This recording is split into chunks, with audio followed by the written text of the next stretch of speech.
Welcome back to Mental Health AE, where we talk about everything mental health, and we go from discussions about what you can do to improve your gut health all the way down to what and where can you find the right kind of help. So you all probably know me, Nokhez Usama. I've done a couple of podcasts where I've talked about everything neuro health, neurobehavioral, neurofunctioning, and I'm also a behavioral therapist here in Dubai. And rather than the typical format where we have Ali talk away about all the XYZ different things that he likes, you have to deal with me. And today I have a very special guest, someone that I look up to in my own professional development. She is director of Slokiat Center, Miss Yola. Hello. Hi, how are you doing? I'm good. Finally, it's happening. Thank you for taking the time to prepare everything, and also we're going to have a lot to discuss about today in terms of behavioral analysis, some new terminology. We're going to discuss also the importance of behavioral analysis in the grand scheme of things, especially mental health. So I would love for you to introduce yourself, the kind of work that you've done, and Sure. we'll dive right into it then. Sure. So my name is Yolla Hassaniah.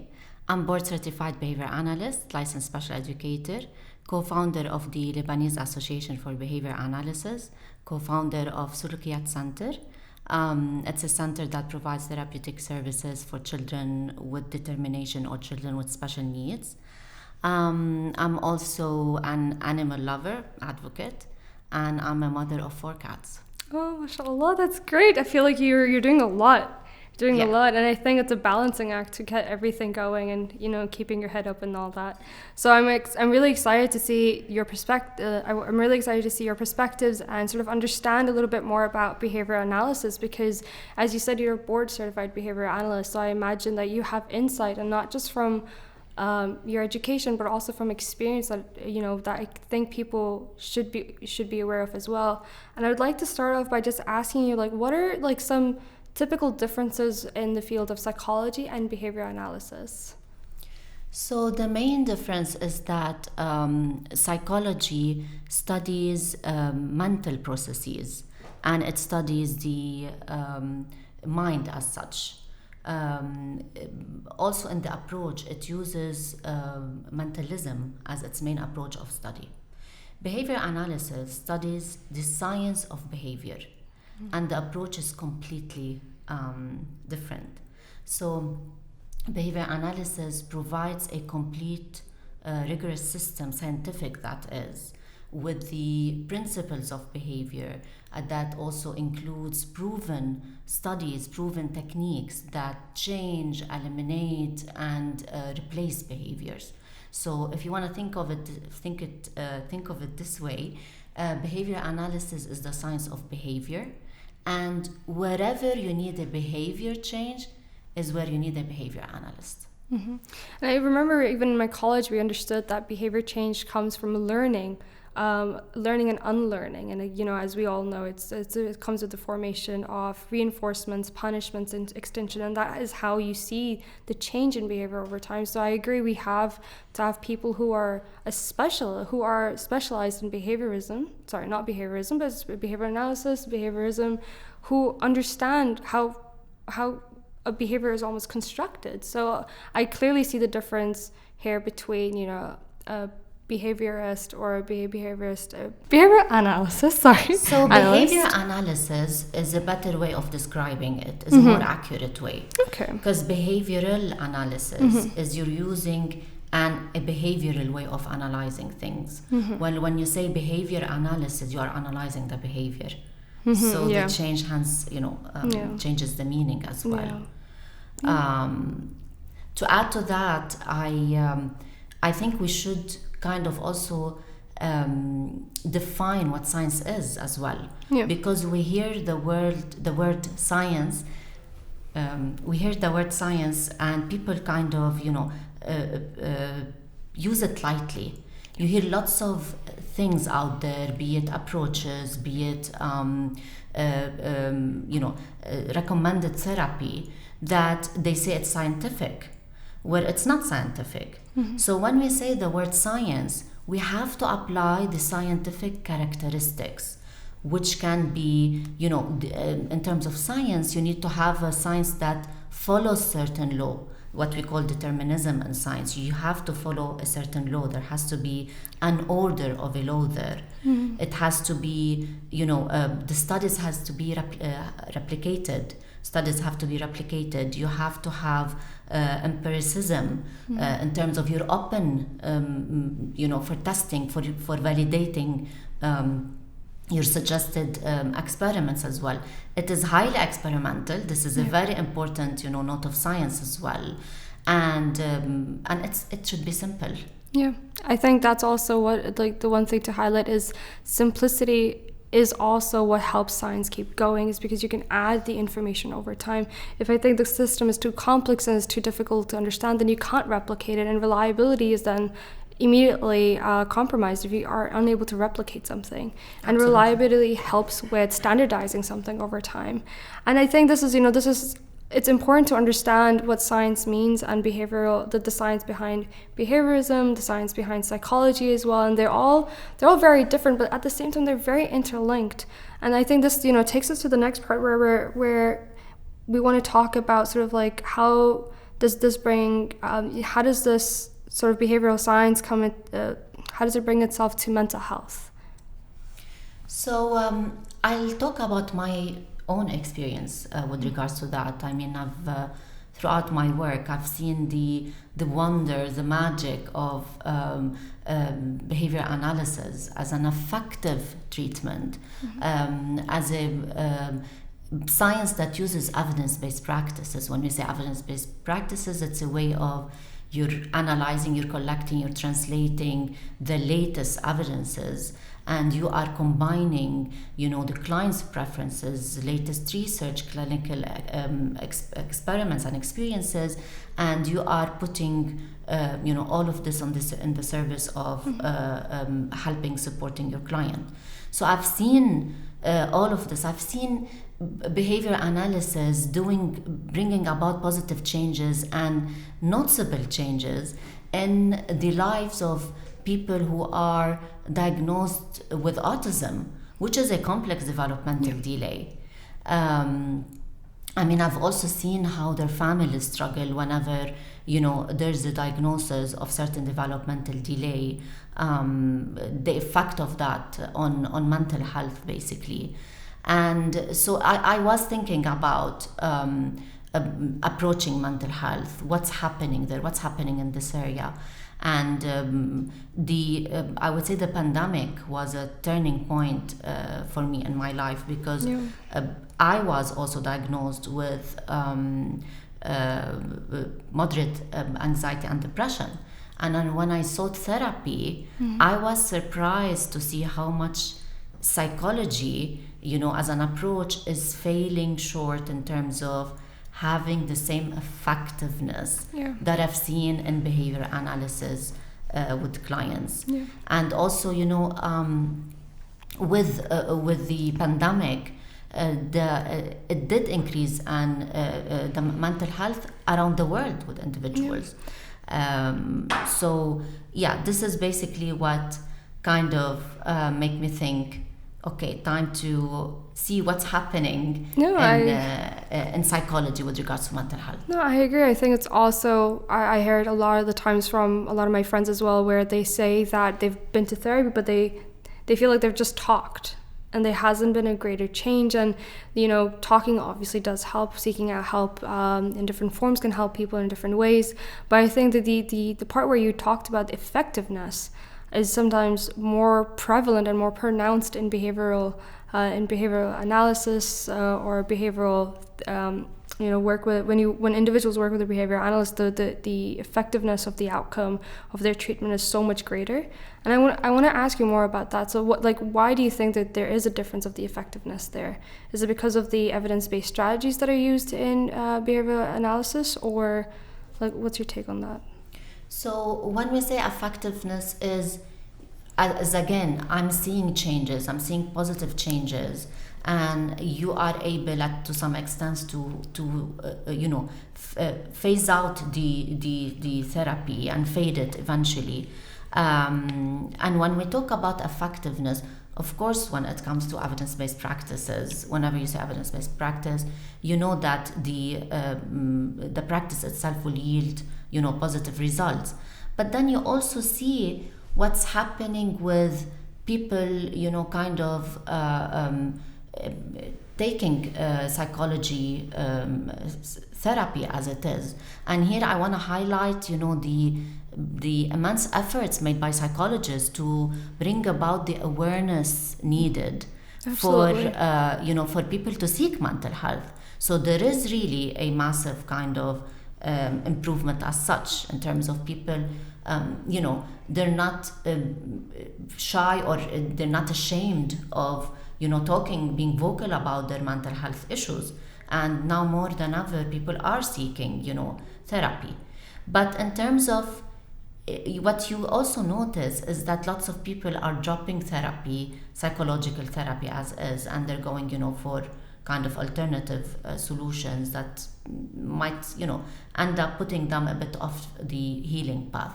So if you are not getting the results that you want, and you're not getting the results immediate, you're not noticing something immediate happening, this is where we say the therapy is not effective. Yeah, but I feel like it's, it also goes both ways. There's this misconception in the social media and like on popular accounts where therapy will solve all your problems, and it's also, I feel like it's that misconception of if you go to someone and talk to them, your problems are solved. But the magic is really behind the evidence-based strategies. Is if you place the strategies, you're able to track behaviors, change behaviors, learn from these behaviors, and that change takes time. And I feel like I'm there's no shame, like I'm not trying to shame or psychology or anything, but I think there's the collaboration of the two, of behavioral analysis with psychology, if we're able to track the changes and help understand and also maintain changes overall, would really add to the value that most people would seek, or like what value people are trying to seek in therapy. So I feel like the collaboration is very, very important between the two. And I feel like, it takes us to the conversation of how can behavioral analysis aid mental health services and programs and management of interventions? I mean, I do believe that, and I've looked up research supporting this as well. It started dated in 1953, when there was actually collaboration happening between behavior analysis and psychology. And I guess the reason why there's lack of or there was no continuity of such collaboration, it could be because of the high demand on behavior analysts to be involved in developmental delays and working with children or people with determination, or people who have developmental delay. And there is a few number of board certified behavior analysts out there. So this can be one of the reasons, if we take it from behavior analysis perspective.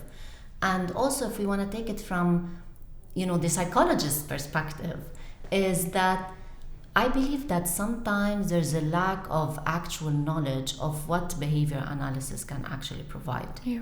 And behavior analysis, actually, if there's collaboration between behavior analysts and psychologists, this will be a game changer in terms of addressing mental health as such. So to give specific examples, this all starts with the journey of the patient, in terms of the journey always starts with diagnosis, right? Yeah. Usually the typical or the classic diagnosis is always like, the patient goes, the psychologist asks question and concludes the diagnosis as such. If you include behavior analysts in this or during this phase, so the behavior analyst will collect comprehensive data, will collect data about what's actually happening with the client, their daily routine, their lives, their interests, will collect data which are so needed about the duration of and the rate of episodes of anxiety and depression. Yep. Because that's your baseline. I mean, what are the healing metrics that you're using? Yep. If you don't have baseline saying this person engages in episodes of anxiety episodes with this number, with this frequency, and here's the data, and now putting to test later on if interventions are working, beside of course then the client saying, I think I'm feeling better, because we have lots of either placebo effects going on there, or sometimes the client wishes to feel better basically. So this will be basically an objective way of starting to diagnose.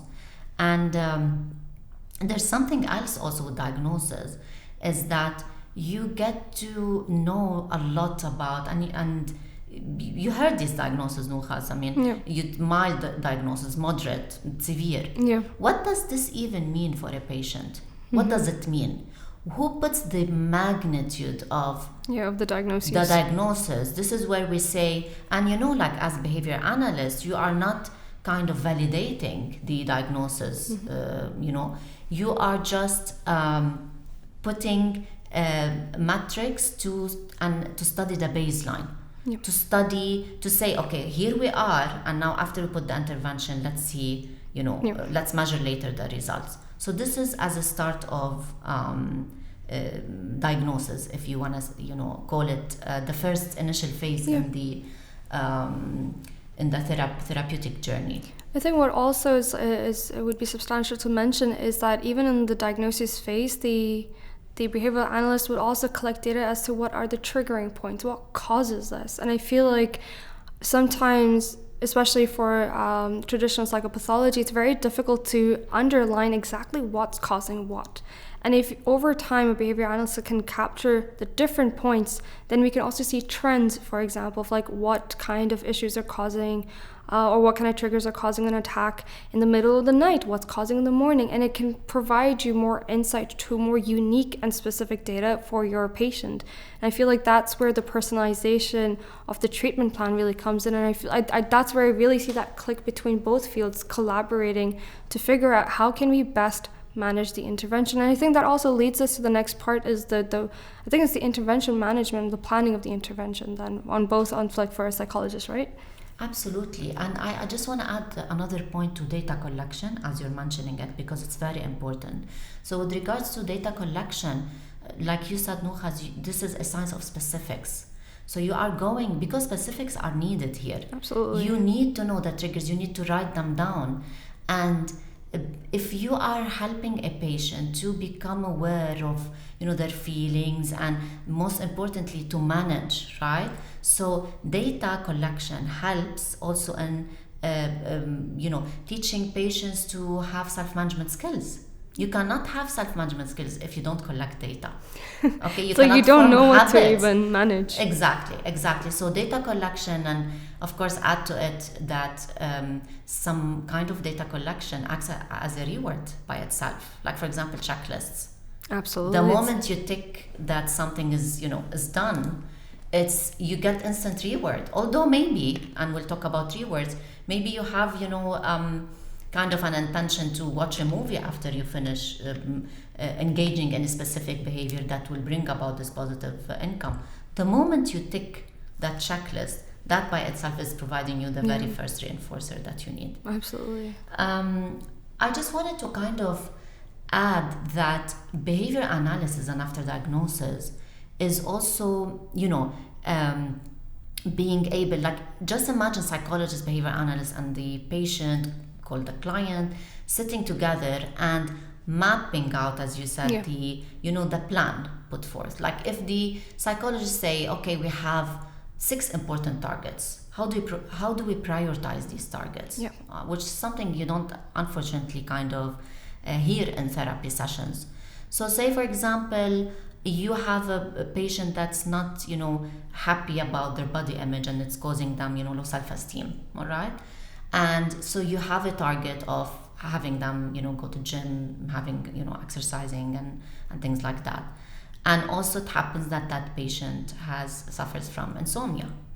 So for example, this is where a behavior analyst would prioritize insomnia, because this will lead into the client sleeping, and later on will lead into the client being able to actually go to the gym and exercise. So prioritizing this behavior you're putting lots of principles out there. You're what we call antecedent intervention. You're putting lots of chaining. So prioritizing targets as such, there has to be collaboration between, the three parties. And I want to also add the goal itself. The goal, I can't, overemphasize on that. The goals, like we need to have goals. It cannot be, the patient cannot feel stuck. Yeah. They come to the psychologist because they already feel stuck. This is what depression is about, right? Yeah. It's about feeling stuck somewhere.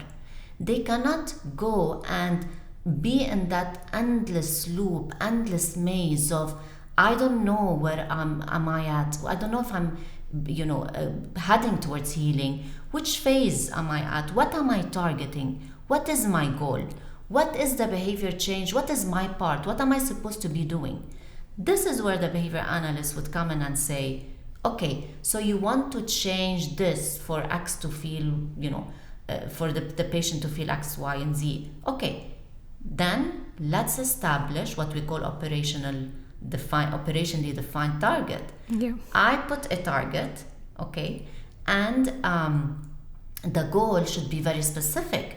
Should be about the person engaging in specific behavior, specific time, specific place. There should be do's and don'ts of a behavior, so there's no misunderstanding as such. Yeah.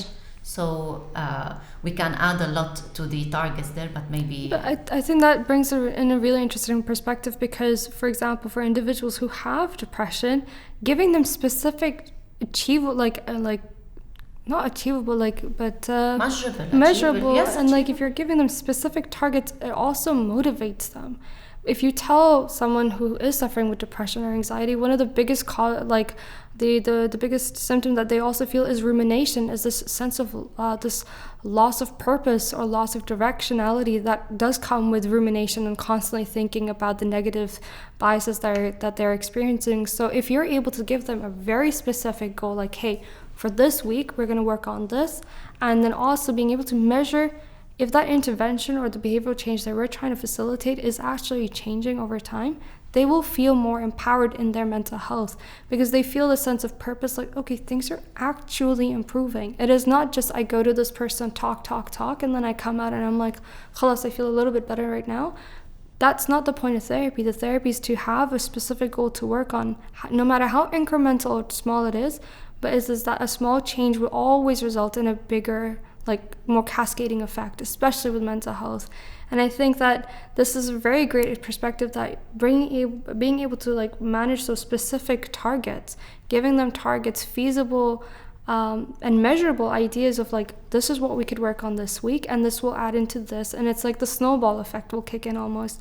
And I think it gives also the speed and the momentum that behavior change needs. And I know that even from practicing as a behavioral therapist, speed is a very big thing, is being able to find those moments of where the sweet moment or the hotspot of where an intervention will be effective. And I feel this is where behavioral analysts can really collaborate with the psychologist and be okay, we're entering this phase now, let's try to work on this target, and let's see how far this also carries on. And it's not just for something like depression, but also more severe symptoms. I know that anorexia and addiction models also really prefer behavioral change outcomes rather than just talk therapy, because eating disorders and addiction behaviors, they are largely associated to a reward system. So most disorders that are associated to reward systems will definitely benefit from a behavioral analyst being present in their team for mental health support. Absolutely. I mean, there has been also Nokhez studies about what they found in common between people who struggle with depression is that those people didn't contact lots of reinforcers. They didn't enjoy, they weren't in contact with lots of enjoyable activities. And this is again back to what you mentioned, what is super important is I'm breaking the target down. I'm breaking it until it becomes achievable, giving that sense of, as you said, that I've done it. And there's a way also of doing that is I make the very first targets, I associate them with less efforts. I make something, it can be as easily as, getting rid of items that you're hoarding, or, things that you can feel instantly. Yeah. So you are in touch with that reinforcer, and you can repeat, that behavior. And again, if we want to compare to the classic way of how things are being done, who is collecting data about the patient's hobbies? Yeah.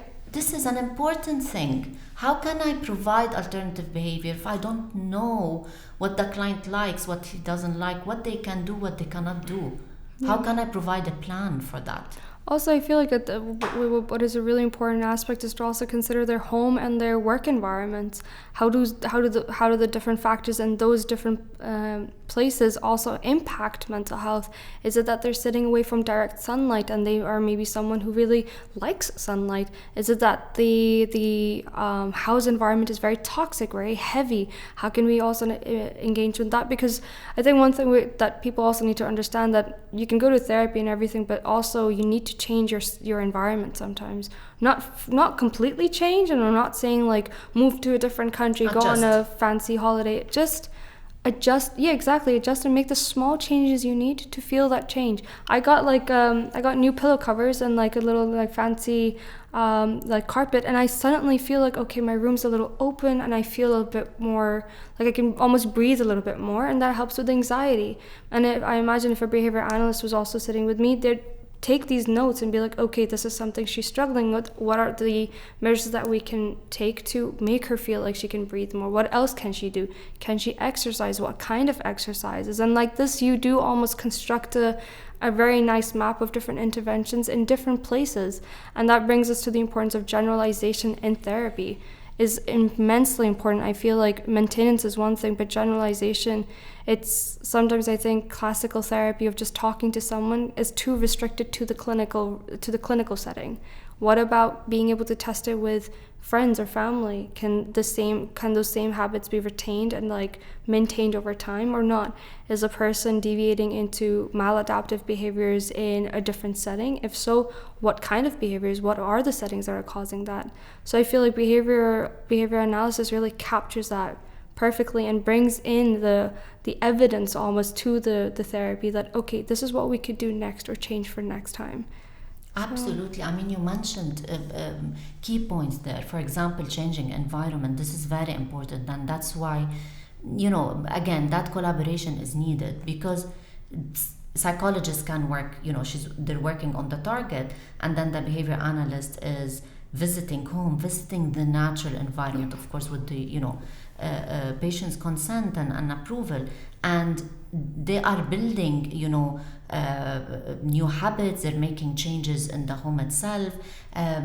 You're also, investigating, like, for example, sometimes some people reported they feel lonely, and the advice would be just, kind of get support, as like vague as that, get support, where the person doesn't know sometimes, or they have sometimes social phobia. Yeah. So I have to target removing the barrier before I say, this is too vague and it's unreachable, and go out and have fun. Exactly. So looking where the person lives, you are there to help with depression. You visit the person, and they, you discover that they hoard lots of items, like the house is cluttered with things that are needed. So, for example, this shifts the focus of therapy immediately. Yeah. So, changing the environment, generalization, as you said, like, we cannot expect people to know what they don't know.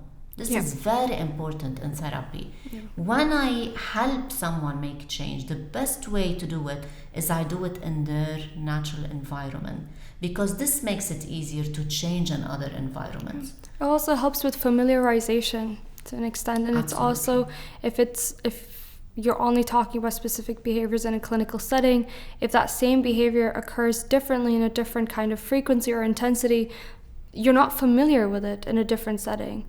So that sort of difference in it, you almost are blindsided by it, and you feel like you're not making any improvement because you maybe dwell into the same bad behaviors, or you do something that makes you realize, oh, I did it all over again.